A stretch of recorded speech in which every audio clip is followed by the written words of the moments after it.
1월 둘째 주일 주 앞에 나와 예배하시는 모든 성도님들에게 하나님의 은혜와 평강이 함께 하시기를 바랍니다. 하나님은 천지 만물을 창조하시고 하나님의 형상대로 지음받은 사람을 만물의 영장으로 모든 피조세계를 다스리도록 세워주셨습니다. 사람을 통해 온 인류를, 만물들을 다스리게 하신 것입니다. 그런데 그 인간들이 타락함으로 모든 것이 부조화에 빠지게 되었습니다. 각각 자기들이 자기 나름대로 살아가는 그들을 위해서 하나님께서는 아주 보잘것없는 한 민족을 택해서 하나님 백성 삼으시고 하나님의 뜻을 전하고 말씀을 가르치고 제사장의 나라가 되도록 하셨습니다. 그들이 이스라엘 백성들입니다. 이스라엘 백성들은 하나님께서 복을 주셔서 모든 하나님의 구원을 알려주시고 복의 통로가 되게 하신 것입니다. 그런데 하나님의 백성 이스라엘은 자기들이 많은 민족 중에 선택된 것에 대한 우월감, 그리고 하나님이 그들에게 준 많은 특권들에 대한 자랑에 빠져서 오히려 이방 민족들에게 복의 통로가 되는 사명을 감당하지 못하고 나아가서는 그들을 업신여기며 무시하는, 적대시하는 일들이 있게 되었습니다. 그 사명을 잘 감당하지 못하게 되었습니다. 하나님께서는 그의 아들 독생자 예수 그리스도를 이 땅에 보내주십니다. 인류의 모든 죄짐을 담당하시고 십자가에 달려 죽으십니다. 죄의 문제를 해결하셨습니다. 3일 만에 부활하심으로 죽음을 이기시고 이제는 새 생명의 역사를 준비하신 것입니다. 인류의 구원 사역이 완성하셨습니다. 그리고 우리 주님 예수 그리스도의 사역을 통해서 하나님께서는 이 하나님의 구원 사역을 수행할 새로운 공동체를 세우시게 된 것입니다. 이 공동체는 적대감을 가지고 있던 유대인이나 이방인이나 함께하는 공동체입니다. 여기는 남자나 여자나 노인이나 젊은이나 함께하는 공동체입니다. 부자나 가난한 사람이나 지체가 높은 사람이나 지위가 없는 사람이나 함께하는 것입니다.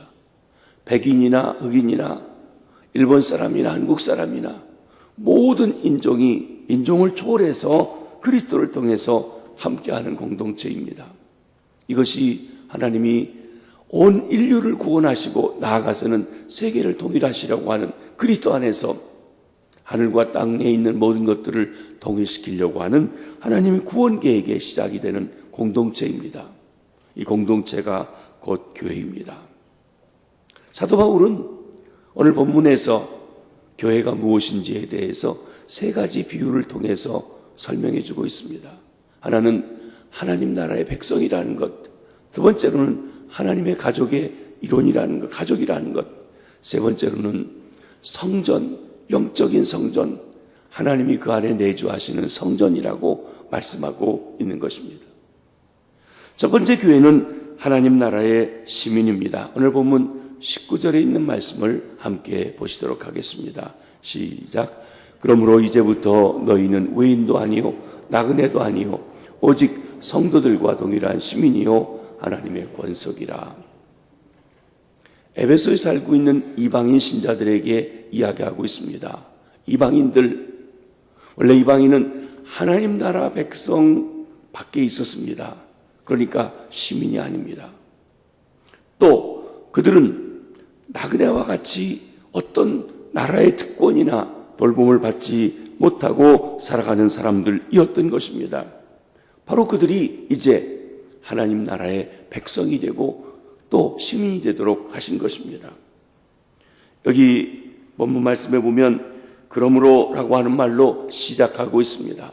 그러므로 무엇 앞에 이야기한 얘기에 그 다음 단락으로 결론적인 이야기를, 결과적인 이야기를 설명해 주는 것입니다. 그러면 어떻게 시민도 아니고 나그네였고 또 지나가는 외인과 같은 사람들이 시민의 권리를 얻을 수 있게 되었습니까? 무엇 때문입니까? 이는 그리스도께서 중간에 닦인 담을 어셨기 때문입니다. 이는 그리스도께서 율법의 모든 계명들을 자기 육체로 패하셨기 때문에 그렇습니다. 이는 그리스도께서 원수된 것을 십자가로 소멸하셨기 때문에 그랬습니다. 그래서 이제 그 그리스도 십자가의 보혈로 새로워진 사람은 전에는 이방인이었지만 이제는 하나님의 백성이 되어지는 새로운 공동체 속에 속하지게 된 것입니다. 이 새로운 공동체는 예수 그리스도로 말미암아 형성된 공동체입니다. 이 새로운 공동체는 유대인이나 이방인이나 인종적인 문제가 되지 않는 함께하는 공동체인 것입니다. 이 공동체 안에서 사도 바울은 에베소 교인들이 더 이상 외인도 아니고 나그네도 아니고 같은 시민으로 살게 되었다고 하는 것입니다. 그런데 이제 예수 그리스도의 사역으로 말미암아 하나님 나라의 시민권을 얻게 된 것입니다. 여러분, 시민권이라는 건 아주 중요합니다. 우리가 대한민국에 태어나서 대한민국의 시민으로 자라서 대한민국에만 살았기 때문에 시민권에 대해서 별로 중요한 줄 모르실 겁니다. 여러분, 외국에 나가려면 한국 백성이라고 하는 증명서로서 패스포드를 가지고 나아갑니다. 그런데 그 나라에 가면 우리는 그 나라에서 우리를 남의 백성이기 때문에 여러 가지 조사도 하고 또 그 나라의 특권을 누리지도 못하게 하고 그리고 나그네처럼 지나가는 여행객으로서 살아갑니다. 한국에도 보면 많은 외국인들이 와 살고 있습니다. 그들이 한국인들이 누리는 특권, 나라의 보호와 또 복지 혜택이라든지 또는 참정권이라든지 누리지 못하고 있습니다. 전 미국에서 오랫동안 살았습니다. 처음에는 영주권을 가지고 살다가 미국 시민도 되었습니다. 투표권도 하고 합니다. 그런데 이 미국은 이민의 나라이기 때문에 많은 사람들이 와서 함께 삽니다. 때로는 불법으로 거주하는 사람들이 있어요. 이 불법으로 거주하는 사람들, 외형적으로는 그 나라 백성처럼 보입니다. 그런데 이 사람들이 일도 해요. 근데 이민국에서 나와서 신분조사한다고 하면 이 사람들은요, 일터에 오지도 않습니다. 쏜살같이 도망갑니다. 왜? 추방당하니까. 시민권이 없어서 그렇습니다. 그러다 보니까 어떤 때문에는 일터에서 불합리한 대우를 받기도 합니다. 주인이 시민권이 없는 것, 영주권이 없는 것, 거주할 수 있는 정당한 그 권리가 없는 것을 알면 원래 10불쯤 줘야 될 걸 5불쯤 주고 6불쯤 주고 그리고 부당하게 해도 이 사람들이 고소를 못해요. 고발을 못해요. 왜? 자기가 쫓겨날 것 때문에. 시민권이 없는 사람은 상당한 부당한 대우를 받습니다. 사랑하는 성도 여러분, 교회는 하나님 나라의 시민입니다. 혹시 교회는 다니는데 아직 하나님 나라 시민권을 받지 못하고 산다면 이 시민권 얻으셔야 돼요. 신분이 분명해야 돼요. 그래야만 하나님의 역사 가운데 살아가게 되어지는 것입니다. 사도 바울은 우리가 하느님 나라의 시민권을 얻고 누리고 그리고 하늘나라에 영원한 그 나라를 가기를 소망하며 산다고 말했습니다. 빌립보서 3장 20절의 말씀을 함께 한번 보시겠습니다. 시작. 그러나 우리의 시민권은 하늘에 있는지라 거기로부터 구원하는 자 곧 주 예수 그리스도를 기다리느니라. 우리가 이 땅에 살고 대한민국 백성으로 살고 세상에 살지만 궁극적으로 우리는 하늘나라의 백성으로 하늘나라에 갈 그 소망을 가지고 살아간다고 하는 것입니다. 하나님 나라의 백성은 하늘나라의 소망을 가지고 살아가는 것입니다. 그러면 이 하나님 나라는 어떤 나라입니까? 이 하나님 나라는 어떻게 들어가는 것입니까? 우리가 한 나라가 형성되려고 하면 세 가지의 중요한 요소가 필요합니다. 백성이 있어야 됩니다. 땅이 있어야 됩니다. 주권이 있어야 됩니다. 그런데 이 중에 가장 중요한 요소는 주권입니다. 우리나라는 참 기분 나쁘고 말하기 싫어하지만 일제 36년간의 강점기 동안에 나라를 빼앗겼다고 했습니다. 여러분, 삼천리 반도 금수강산이 어디로 떠내려가서 나라를 잃어버린 것입니까? 우리 백성들이 다 어디로 물러가서 옮겨져서 나라를 잃어버린 것입니까? 아닙니다. 주권을 잃어버렸어요. 통치권을 잃어버렸어요. 결정권이 없는 것입니다. 일본이 결정했어요. 우리나라 관리들이 그걸 할 수가 없었습니다. 그래서 나라를 빼앗겼다고 하는 것입니다. 성경에 하나님의 나라를 얘기할 때 나라 또는 왕국이라고 하는 말이 바실레이아라고 하는 말인데, 이 바실레이아라고 하는 말에 가지고 있는 1차적인 의미는 통치권, 주권을 가리키고 있습니다. 다스림을 얘기합니다. 하나님 나라라고 할 때 우리는 영토적인 개념을 많이 생각해요.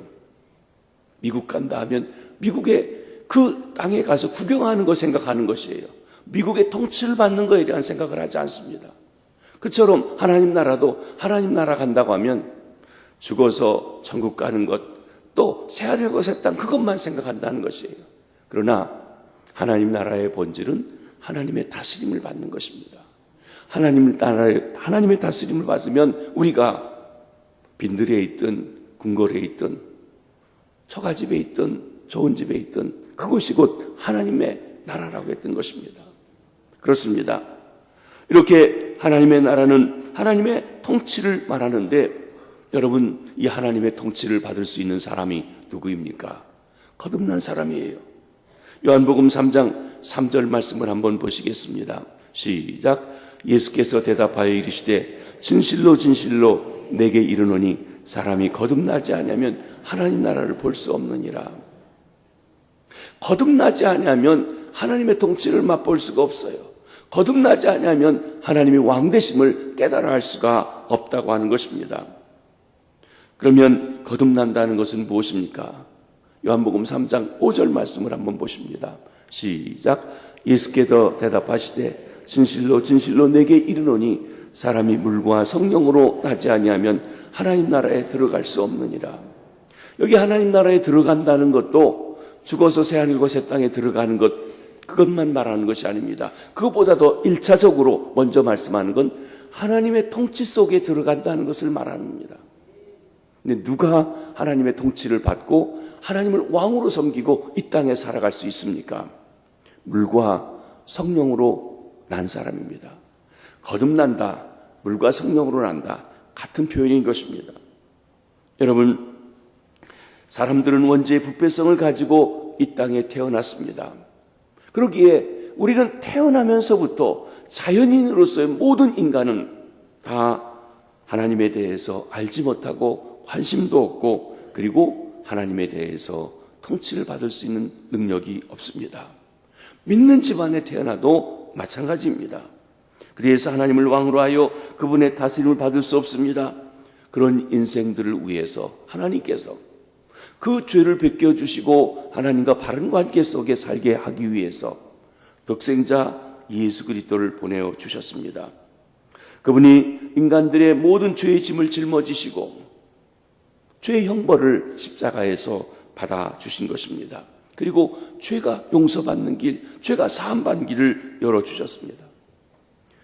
역사적으로 이루어진 그 사건을 이제 하나님의 영 성령께서 시대를 넘어서 지역을 넘어서 하나님의 종들의 말씀을 통하여 사람들에게 선포하여 그 사실을 알고 믿고 깨닫게 해주신 것입니다.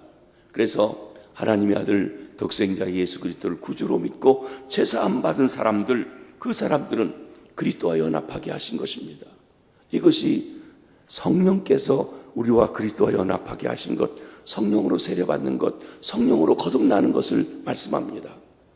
이렇게 성령으로 거듭나서 예수를 주라고 고백하는 사람들을 우리는 물로 세례를 줍니다. 원래 물속에 집어넣습니다. 예수와 함께 죽고 물속에 일어납니다. 다시 살았다는 표시로 말이죠. 그것을 약식으로 우리는 물을 뿌려 세례를 줍니다. 이 역시 우리가 주와 함께 연합하고 하나가 되었다는 것으로 물로 세례받는 것입니다. 교회는 그리스도 예수를 주로 믿고 성령과 물로 거듭나서 하나님을 왕으로 하여 왕 대신 하나님의 통치를 받고 살아가는 하나님 나라의 시민, 하나님 나라의 백성들인 것입니다. 사랑하는 성도 여러분, 저와 여러분들은 하나님 나라의 백성인 줄 믿습니다. 우리의 시민권이 하늘에 있는 것입니다. 그러기에 이제 우리는 남의 나라에 온 사람도 아니고 나그네처럼 지나가는 사람도 아니고 하나님 나라의 시민으로서의 당당함을 가지고 살아가야 할 것입니다.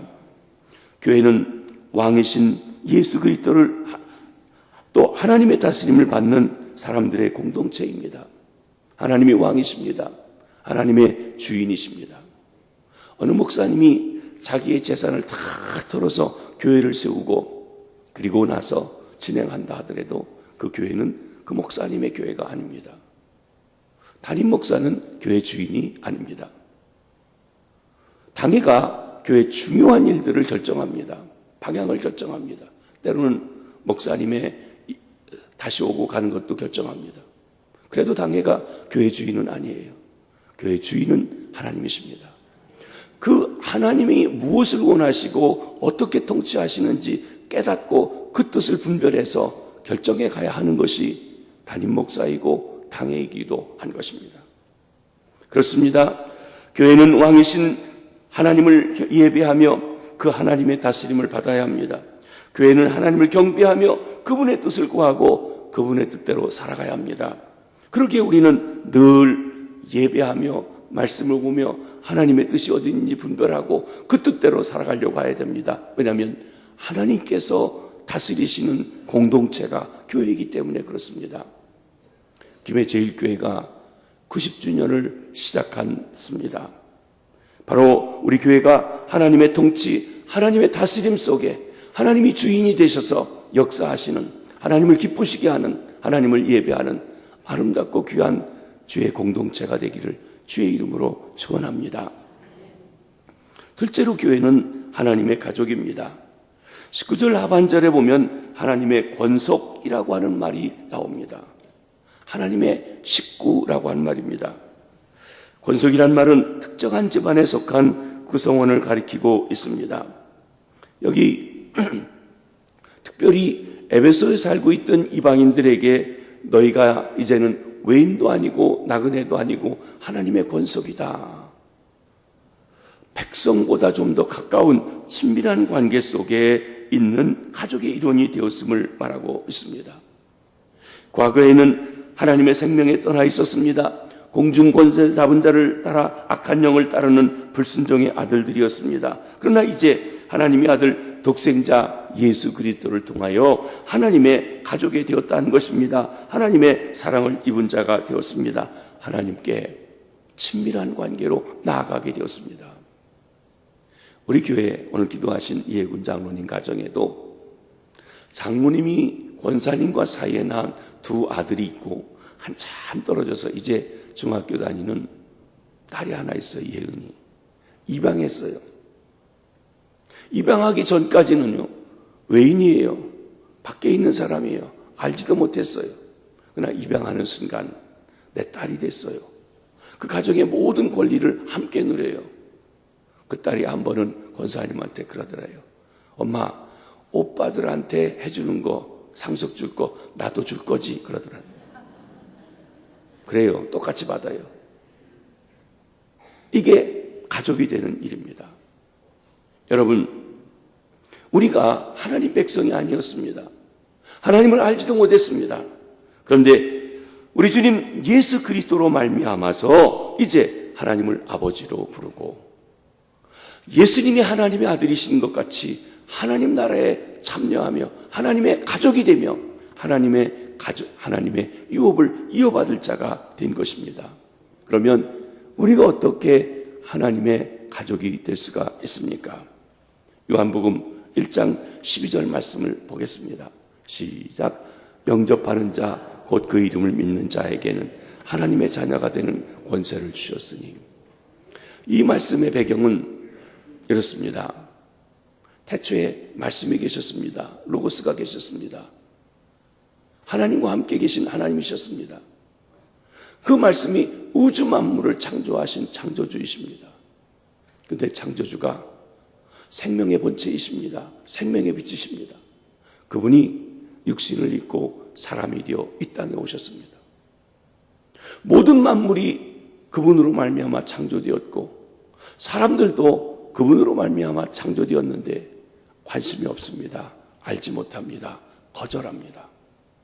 그러나 영접하는 사람, 그분이 누군지 알고 그분을 마음속에 모셔드리는 사람은 하나님의 자녀가 되는 권세를 주셨다고 그랬습니다.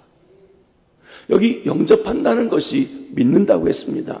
믿는다는 것은 그분을 내 삶의 주인으로 모셔드리는 영접하는 것이라고 했습니다. 그렇습니다. 예수를 영접하는 것이 곧 하나님의 자녀가 되는 비결입니다. 요한일서 5장 11절로 12절에 같은 내용의 말씀이 있습니다. 한번 보십니다. 시작. 또 증거는 이것이니 하나님 우리에게 영생을 주신 것과 이 생명이 그의 아들 안에 있는 그것이라. 그들이 아들이 있는 자에게는 영생이 있고 아들이 없는 자에게 생명이 없느니라. 하나님의 생명은 아들 대신 예수 그리스도를 통하여 주십니다. 그분이 생명의 본체세요. 생명을 내 안에 모셨으면 어떻게 됩니까? 내게 생명이 있는 거예요. 아들이 내 안에 없다면, 내가 아들 밖에 있다면 어떻게 됩니까? 생명이 없다는 말씀인 것입니다. 아주 간단해요. 예수님이 여러분의 마음속에, 인생 속에 계시면 여러분은 하나님의 생명이 있고 하나님의 자녀인 줄 믿으시기를 바랍니다.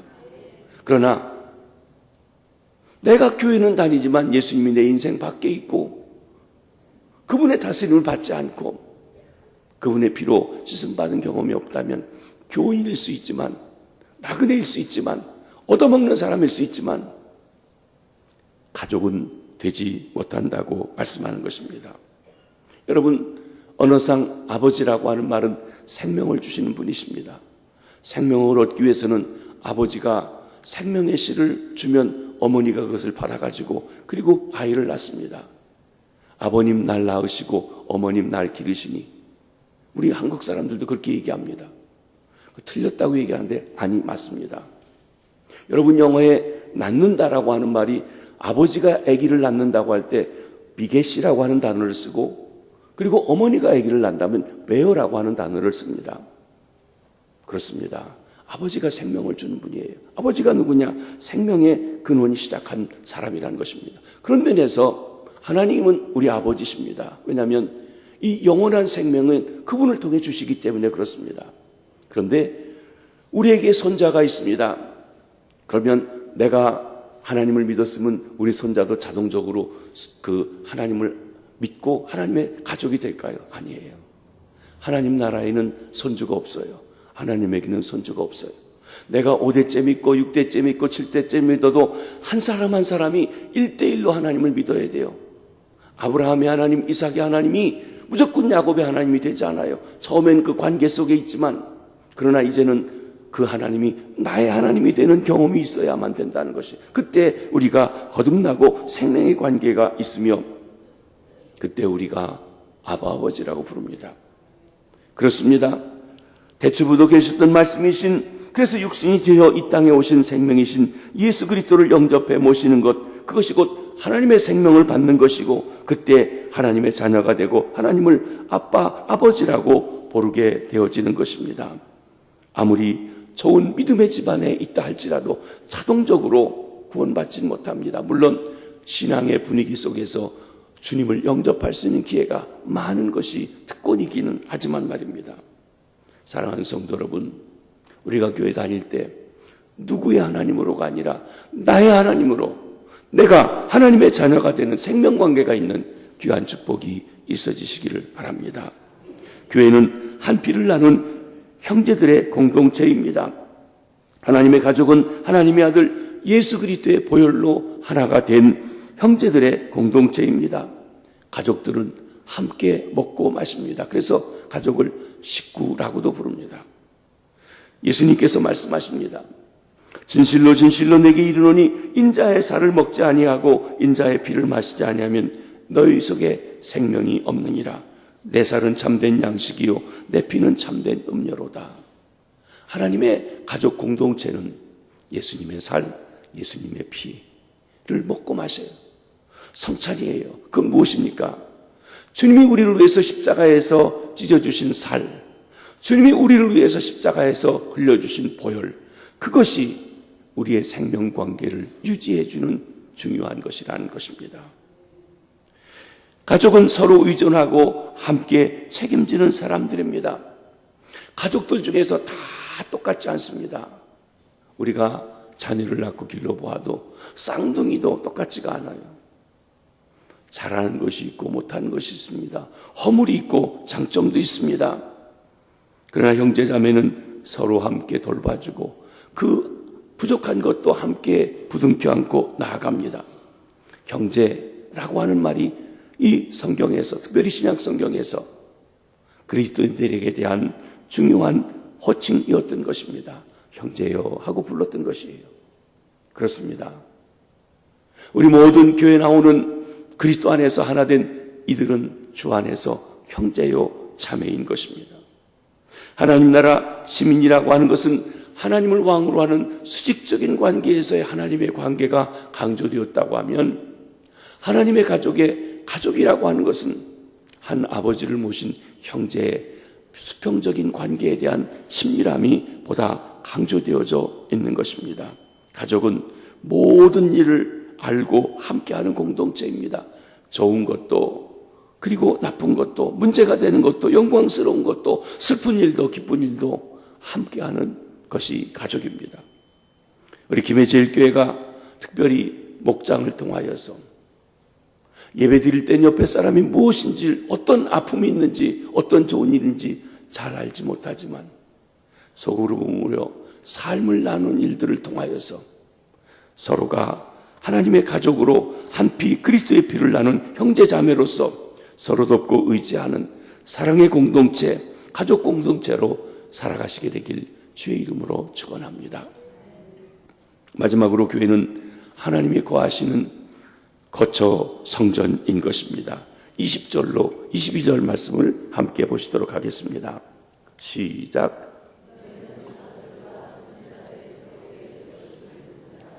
예수 그리스도께서 친히 모퉁이 뜰이 되셨느니라.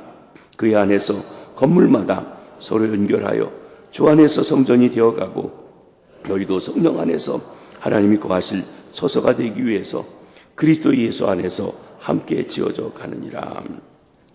여기 에베소 교회 성도들을 하나님의 성전이라고 부르고 있습니다.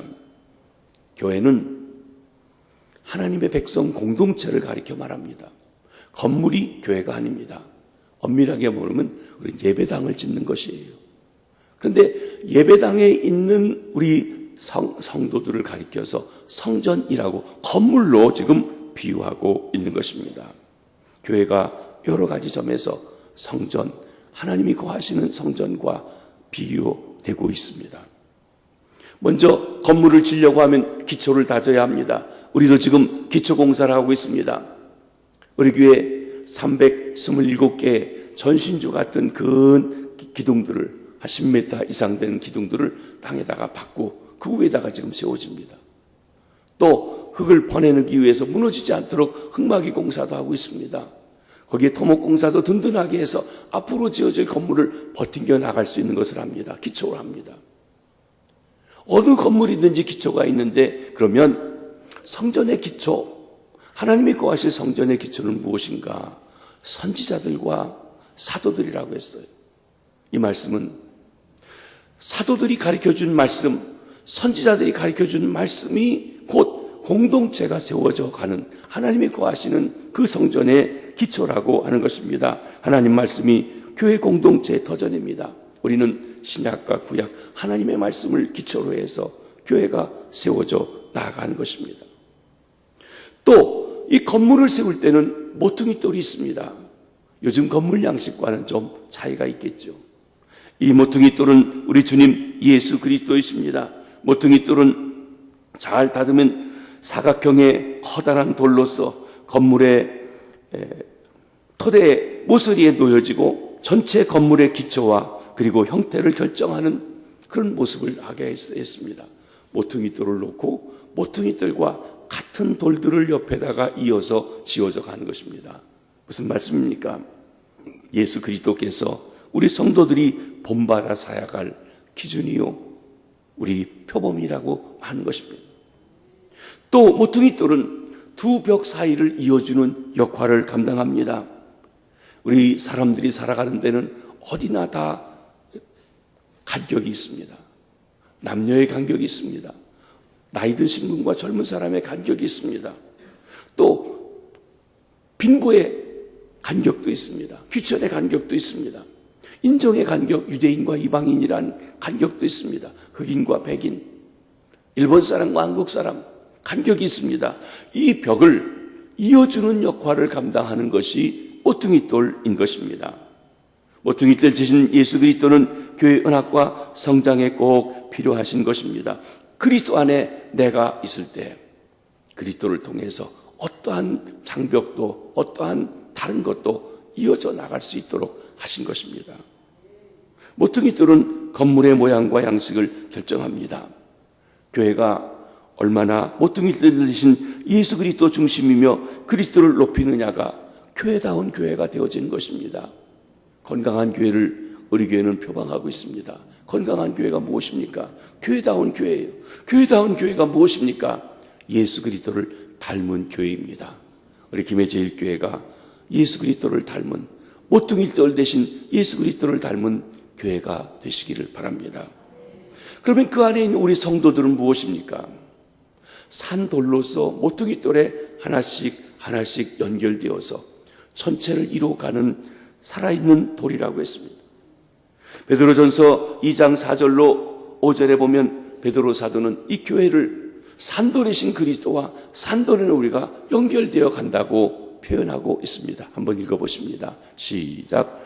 사람에게는 버림받았으나 하나님에게서 택하심을 입은 보배로운 산돌이신 예수께 나아가 너희도 산돌같이 신령한 집으로 세워지고 예수 그리스도로 말미암아 하나님이 기쁘시게 받으실 신령한 제사를 드릴 거룩한 제사장이 될지니라. 아멘. 하나님께서 그 아들을 이 땅에 보내셨는데 유대인들이 이 아들을 버렸어요. 마치 집 짓는 사람이 이 돌 쓸모없다고 버린 것과 같아요. 십자가에 달려 죽이셨어요. 근데 하나님은 사람들이 버린 그 돌을 지금 새로운 집을 짓는 모퉁이 뜰로 쓰셨다는 것입니다. 그 집이 교회입니다.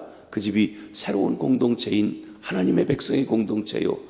그리고 하나님이 거하실 공동체인 그 집입니다. 그리고 그 예수를 주로 믿는 우리들은 하나의 산돌이 되어서 주님과 연결되어서 집을 지어져 가요. 그런데 이 집은 우리 주님이 다시 오실 때까지 계속해서 짓는 집입니다.